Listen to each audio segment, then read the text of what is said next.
My name is April, and until 2 weeks ago, I thought my life was pretty good. I had a steady job at Marshall Financial Group, a Fortune 500 company with branches in almost every state. I lived in a nice apartment in Boston with my boyfriend of 3 years, Tyler. We met during my senior year of college, and things moved quickly between us. After graduation, I landed my dream job as a financial analyst, and Tyler moved in with me when I signed the lease on a bigger place. I remember the night everything fell apart. It was Madison's birthday party. She's one of my coworkers and closest friends in Boston. The party was at this upscale bar downtown, with a private room in the back. The party was in full swing when I decided to use the restroom. As I walked down the hallway, I noticed a couple making out in a dimly lit corner near the coat check. I didn't mean to stare, but something about the guy's profile looked familiar. When he shifted slyly, my stomach dropped. It was Tyler, my Tyler, with his hands all over some blonde I'd never seen before. I stood frozen, watching as they kissed. It took a few seconds for my brain to process what my eyes were seeing. Then, the anger hit me like a tsunami.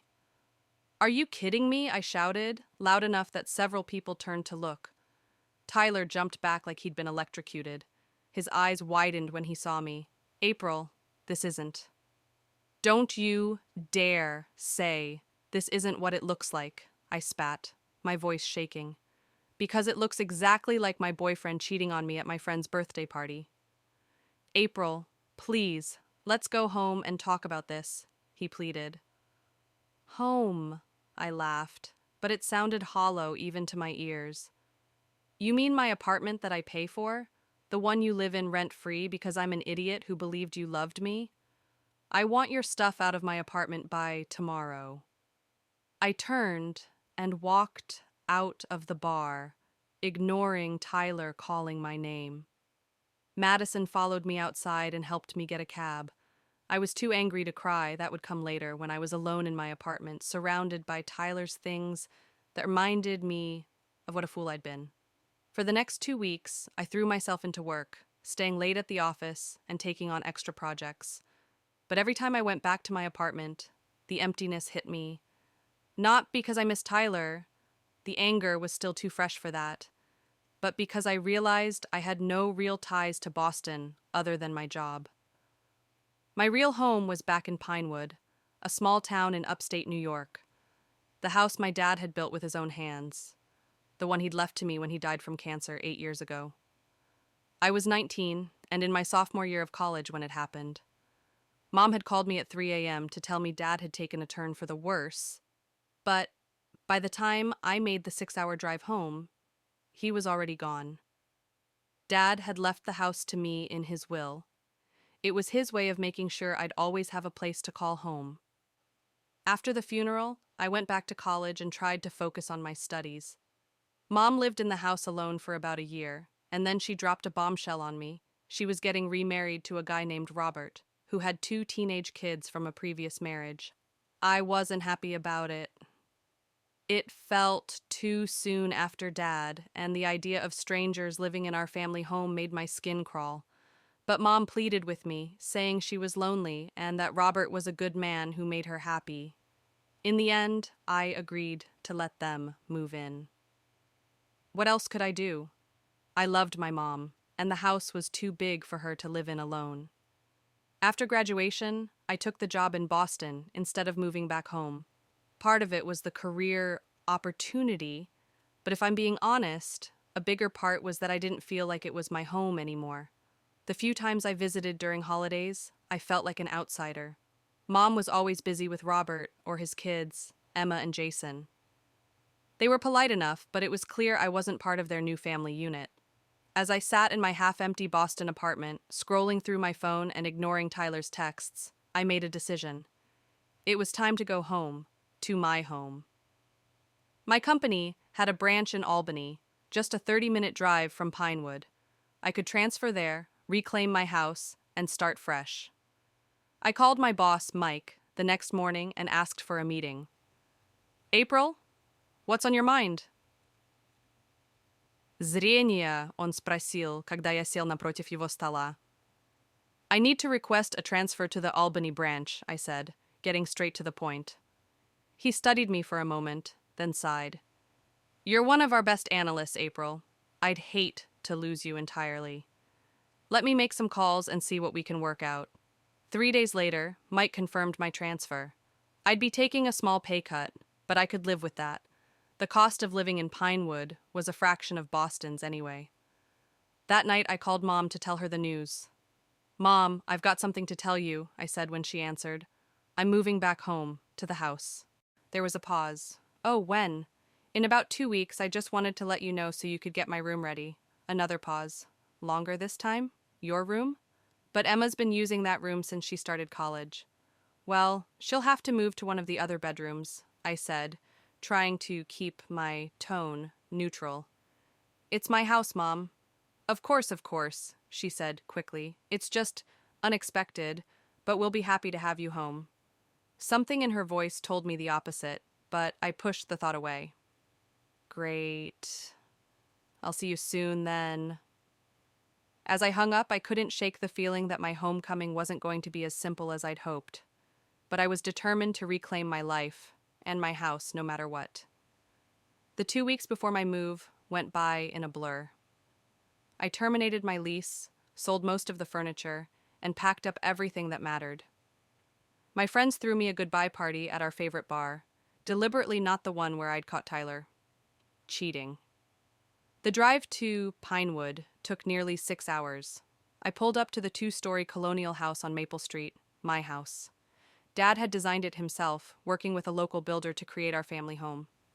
The blue paint was a shade darker than I remembered, and the flower beds Mom had always meticulously maintained looked a bit overgrown. Before I could even grab my bags, the front door opened, and Mom stepped out. She looked older than when I'd last seen her at Christmas, new lines around her eyes and her brown hair now streaked with more gray. April, she said, walking toward me with open arms. Welcome home. I hugged her, breathing in the familiar scent of her vanilla perfume. Hi, Mom. Robert appeared in the doorway watching us. He was a tall man with thinning hair and a permanent frown. I'd never disliked him exactly, but I'd never warmed to him either. April, he nodded as I approached the house. His eyes swept over my car, packed to the brim with boxes and suitcases. Looks like you brought your whole life with you. Just the essentials, I replied, forcing a smile. Most of it's clothes and work stuff. He grunted, not offering to help with my bags. Well, Emma's moved her things to the guest room. Your old room's ready. Mom gave him a look I couldn't quite interpret, then turned to me. Come inside, honey. You must be exhausted from the drive. The inside of the house felt both familiar and strange. The layout was the same, but the furniture had been rearranged, and many of the decorations I remembered from my childhood were gone, replaced by items I didn't recognize. As we walked through the dining room, Emma and Jason appeared from upstairs. Jason, now 17 and nearly 6 feet tall, gave me an awkward nod. Hey, he said. Hey, Jason, you got tall. Emma, 19 and dressed in what looked like designer clothes, stood with her arms crossed. Her expression made it clear she wasn't happy to see me. So you're actually staying, she said, not bothering to make it sound like a question. Emma, Mom warned. What? It's not like it's a secret she's moving in. I had to spend all day moving my stuff to that tiny back room. I took a deep breath. It's good to see you too, Emma. Dinner that night was tense.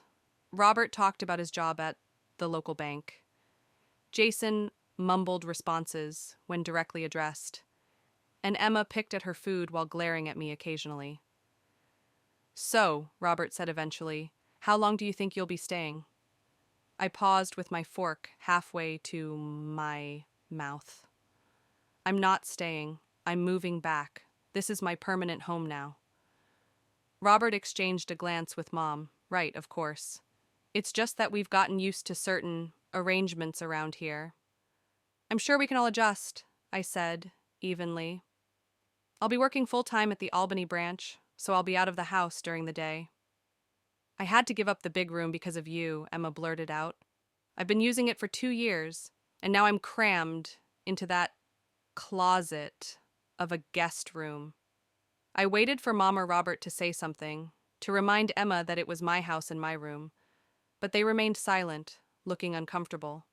Actually, I said slowly, this entire house belongs to me. Dad left it to me in his will, so technically I could choose any room I want. No, this is bullshit. Emma stood up so fast her chair nearly toppled. I had everything set up in that room for college. My desk, my vanity, everything. And now I'm supposed to cram it all into a room half the size because Princess April decided to grace us with her presence? She stormed out, slamming her door so hard the dishes rattled. Mom gave me a reproachful look. Did you have to antagonize her? I stared at her in disbelief. I antagonized her? She's the one who started complaining the minute I walked in the door. Mom's expression hardened. Let's not do this tonight. You're tired from the drive. Things will look better tomorrow, but things didn't look better the next day or the day after that. I started my new job, throwing myself into learning the ropes at the Albany branch. It was smaller than the Boston office, but the work was familiar and quickly established myself. I reconnected with a few high school friends who were still in the area, including my best friend from senior year, Megan, who now worked as a nurse at the local hospital. 2 weeks after I moved back, I came home from work to find Emma decorating the living room with streamers and balloons. What's all this? I asked, setting down my laptop bag. My birthday party, she replied without looking at me. It's on Saturday.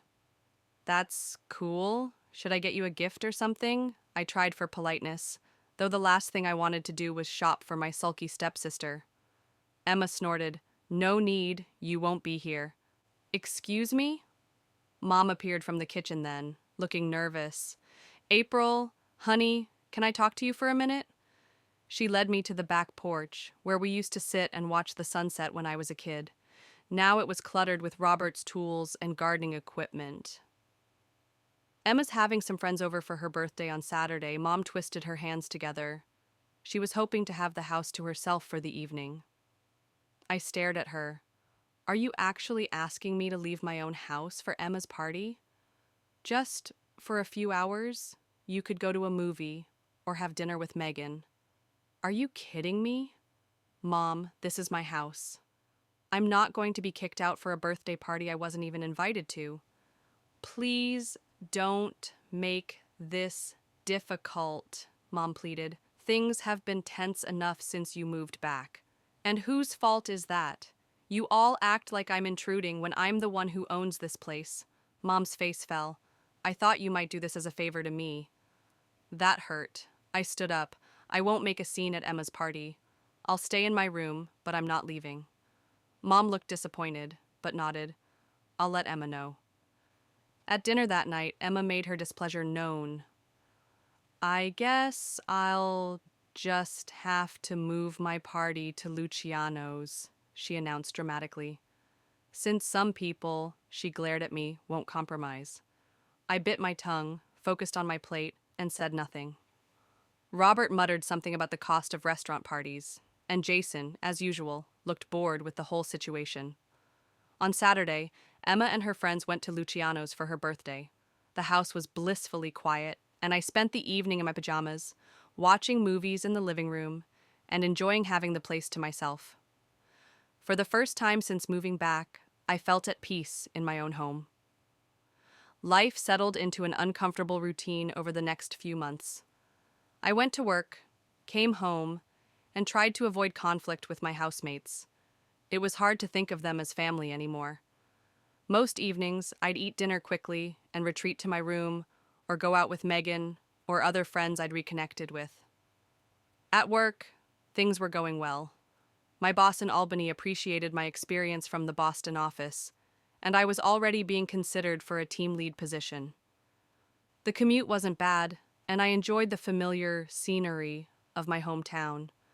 Sometimes on my lunch breaks, I'd drive past my old high school or the park where Dad used to take me fishing. One evening in late summer, I came home to find Mom and Robert sitting at the dining table with a stack of papers in front of them. They looked up when I walked in, and something about their expressions made me pause. "April," Mom said, her voice oddly formal, "we need to talk to you." I sat, a knot forming in my stomach. "Is everything okay? Did something happen?" Mom slid some papers toward me, utility bills, I realized as I glanced at them. "We need to discuss the financial situation here." "What about it?" Robert cleared his throat. "Since you moved back, our expenses have increased significantly.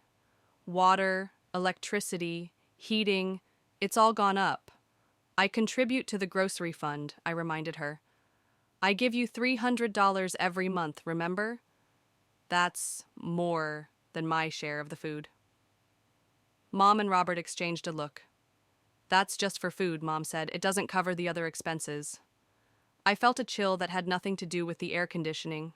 "What are you saying?" "We think it would be fair if you paid rent," Robert stated bluntly. $1,000 a month." "Are you serious?" My voice rose in disbelief. "This is my house. Dad left it to me. I'm the one who should be charging rent if anyone is."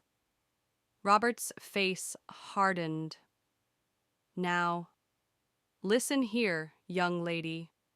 We've been maintaining this house for 8 years while you were off living your life in Boston.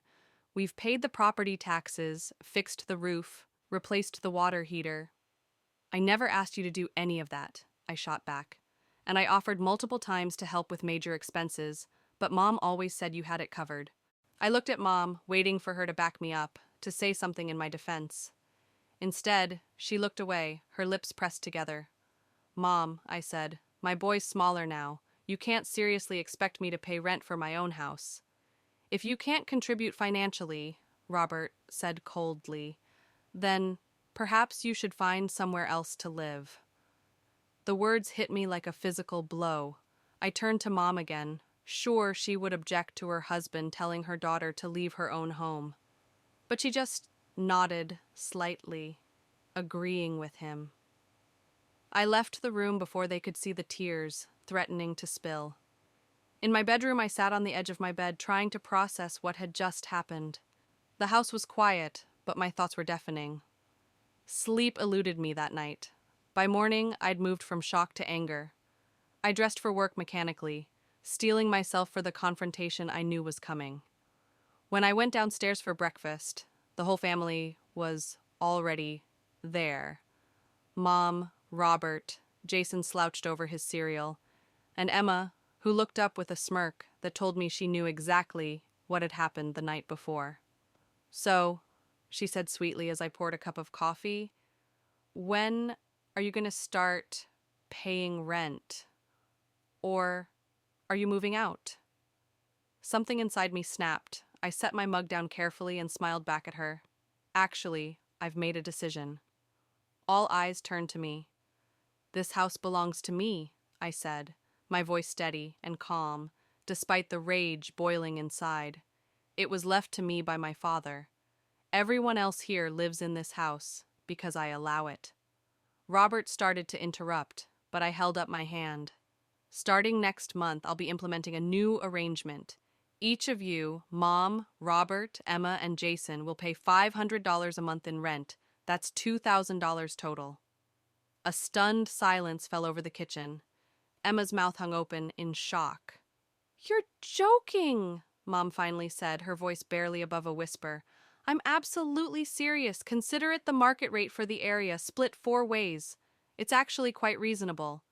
"You can't charge us rent," Emma shrieked. "You're insane." I took a sip of my coffee, oddly calm in the face of their outrage. "If you don't like the terms, you're welcome to find another place to live. I'm sure there are plenty of rental properties in Pinewood."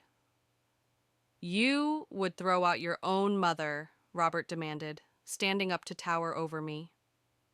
I met his gaze steadily. "No, I would charge my mother and her family a fair rent for a property they don't own." "After everything we've done for you," Mom said, her voice trembling. "We've maintained this house, paid all the bills, While living here for free, I cut in. And now you want to charge me rent for my own property? How is that any different from what I'm proposing? I grabbed my bag and headed for the door. Think it over. Let me know what you decide. The drive to work was a blur. Part of me couldn't believe what I'd just done, but another part, a stronger part, knew it was long overdue. They'd pushed me too far, and something had to give. That night, I picked up takeout on the way home and ate in my room. No one spoke to me. The next day was the same, and the day after that. I'd become a ghost in my own house, ignored by everyone, even my mother. 2 weeks of icy silence passed.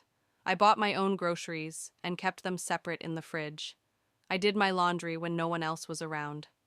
I missed my mother, but I wouldn't back down. Not this time. Finally, on a Sunday afternoon, Mom and Robert cornered me in the living room. "We've made a decision," Robert announced stiffly. "We're moving out." We found an apartment on the other side of town. I nodded slowly, a mix of emotions washing over me. Relief that the tension would finally end, sadness that it had come to this, and a lingering anger that they, especially my mother, had put me in this position in the first place. "When?" I asked. "Next weekend," Mom said, not quite meeting my eyes. "We've already signed the lease." "I'm taking what I paid for," Robert added, his tone challenging. "The washing machine, the dishwasher, the TV in the living room." "That's fine." I cut him off. "Take whatever you bought."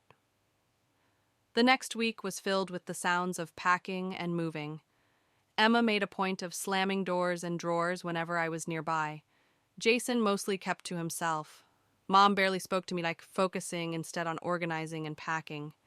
It hurt more than I wanted to admit, watching her choose Robert and his children over me so definitively. On Friday night, Robert rented a moving truck. I stayed out of the way as they loaded furniture and boxes. Some of the items they took were definitely purchases my father had made. The dining table, some of the kitchen appliances, but I didn't have the energy to fight about it anymore. When they were nearly finished, I noticed them trying to maneuver the old grandfather clock that had been my father's pride and joy. It had stood in our entryway for as long as I could remember. "That stays," I said firmly, stepping into the hallway. Robert frowned. "I paid to have it repaired 3 years ago. It wasn't working when your father died. The clock was my dad's. He bought it from an antique shop the year I was born. It stays." For a moment, I thought he would argue, but Mom put a hand on his arm and shook her head slightly. They moved away from the clock. As they were making their final trip to the truck, Mom lingered behind in the kitchen. "I never thought it would end like this," she said quietly. "Neither did I replied, "but you gave me no choice." Mom looked away. "I thought you'd be reasonable." "Reasonable," I echoed. Was it reasonable to let Emma treat me like an intruder? Was it reasonable to ask me to leave my own house for her birthday? Was it reasonable to side with your husband over your daughter at every turn? "Robert has been good to me, April. He took care of us after your father died. He moved into my house and acted like he owned it, and you let him." Mom sighed heavily. "I can see we're not going to agree on this. I should go. They're waiting for me. Goodbye, Mom." And just like that, they were gone. The house, which had felt crowded and hostile for months, was suddenly, achingly empty. That first night alone, I wandered from room to room, taking stock of what remained and what I would need to replace. The living room was missing its couch and TV. The kitchen lacked a microwave and coffee maker. 3 of the bedrooms were now empty, stripped of beds and dressers. But instead of feeling sad or lonely, I felt a strange sense of peace washing over me. This was my house, really mine now, in a way it hadn't been since my father died. I could do whatever I wanted with it, fill it with my own choices, make it a home again. The next day, I drove to the nearest home goods store and bought a new couch, a coffee maker, and basics for the kitchen. I ordered a bed frame online and scheduled delivery of a new mattress. Over the weekend, I deep cleaned every room, opening windows to let fresh air circulate through the house. On Monday, I returned to work with a lighter heart. My coworkers noticed the change. You seem different, my manager commented, more relaxed. I smiled. I am. Things have settled at home. Megan came over that evening to see the new arrangements. She whistled as she walked through the half-empty rooms. Wow, they really cleaned you out, huh? Yep, but now I get to start fresh. Make it mine again. She helped me arrange the new furniture and hung some photographs I'd framed, pictures of my dad and me fishing, of high school graduation, of the friends I'd made in Boston. Do you regret it? Zarenia, she asked as we sat on my new couch, drinking wine from coffee mugs because I hadn't replaced the glassware yet. Standing your ground? I thought about it for a moment. No, I miss my mom, and I wish things had turned out differently. But I don't regret standing up for myself.